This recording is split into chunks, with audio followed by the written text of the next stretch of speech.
यदि आप पूजा पाठ करते हैं, ईश्वर का नाम लेते हैं, फिर भी जीवन में दुख आ रहा है, तो एक बात याद रखिए, ईश्वर कभी भी अपने भक्त को दुख देने के लिए दुख नहीं देता, बल्कि उसे ऊंचा उठाने के लिए परीक्षा देता है।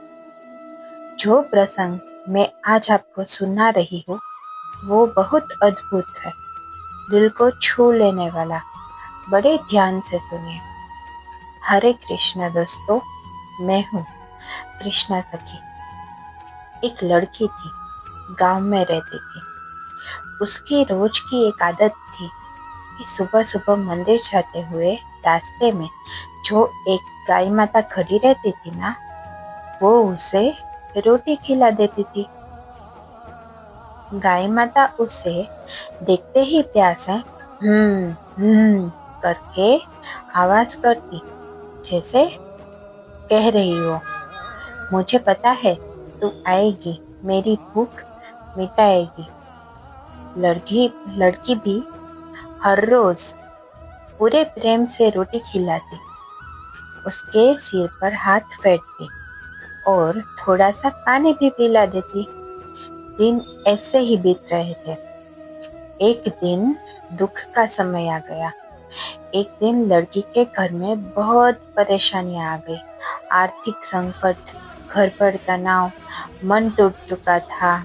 उसे लगा कि भगवान शायद उसकी सुन ही नहीं रहे हो।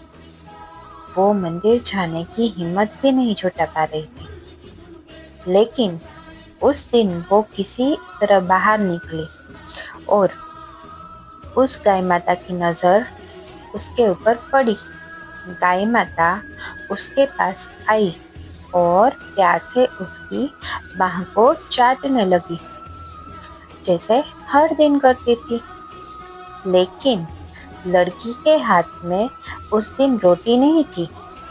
वह उदास होकर बोली, माँ, आज मेरे पास कुछ नहीं है, मैं खुद परेशान हूँ, आज तुम्हें कैसे खिलाऊं? लेकिन गाय माता कहीं नहीं गई। वो वहीं उसके पास खड़ी रही, जैसे उसे समझा रही हो, मुझे रोटी से नहीं, तेरे प्यार से भूख मिटती है। लड़की रो पड़ी। उसने भर भरा कर गाय माता को गले लगा लिया। वो आगे बढ़ी। अचानक रात में उसे कुछ याद आ गया। घर में दिवाली पर मिले उपहारों में कुछ गुड़ रखा हुआ था। बहुत थोड़ा था, पर उसने सोचा, अगर दिन में रोटी नहीं दे पाई तो क्या हुआ? ईश्वर ने तो कुछ ना कुछ रास्ता दिया ही है। कल सुबह गाय माता को एक गुड़ खिलाऊंगी। वो रात भर बेचैन रही। अगली सुबह सवेरे सवेरे जैसे ही वो बाहर निकली, तो उसने देखा कि पूरा रास्ता खाली है। वहां पे गाय माता नहीं थी। उसका मन टूट गया। धीमे से बोली, कहीं वो मेरा इंतजार करके चली तो नहीं गई? लेकिन तभी उसके पैरों में कुछ गुनगुना कर छुआ। उसने नीचे देखा तो गाय माता उसके बिल्कुल पास खड़ी थी। धीरे धीरे पूंछ हिला रही थी। आंखों में एक अजीब सा स्नेह था, एक भरोसा। मुझे पता है तो वापस आएगी। लड़की की आंखों से आंसू टपक पड़े। उसने पूरा गुड़ गाय माता को खिला दिया।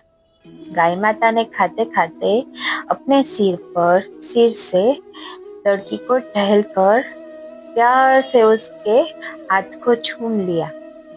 लड़की ने उसी समय महसूस किया, ईश्वर कभी भी भक्त का साथ नहीं छोड़ते।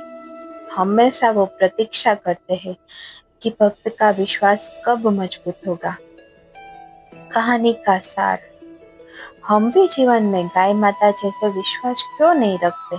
जब सुख मिलता है तो धन्यवाद नहीं करते, और जब दुख आता है तो कहते हैं भगवान सुनता नहीं है। लेकिन अगर दुख के समय भी आपका विश्वास गाय माता जैसा अड़ग रहे, तो यकीन मानिए, जो सुख मिलने वाला है वो आपकी कल्पना से भी बहुत बड़ा होगा। ईश्वर चाहता है थोड़ा और धैर्य रख। मैं तुझे वही देने वाला हूँ जिसके लिए तू बनी है। इसलिए विश्वास कभी कमजोर मत होने दो। गाय माता के प्यार की तरह अपने ईश्वर से जुड़े रहो। जय श्री कृष्ण।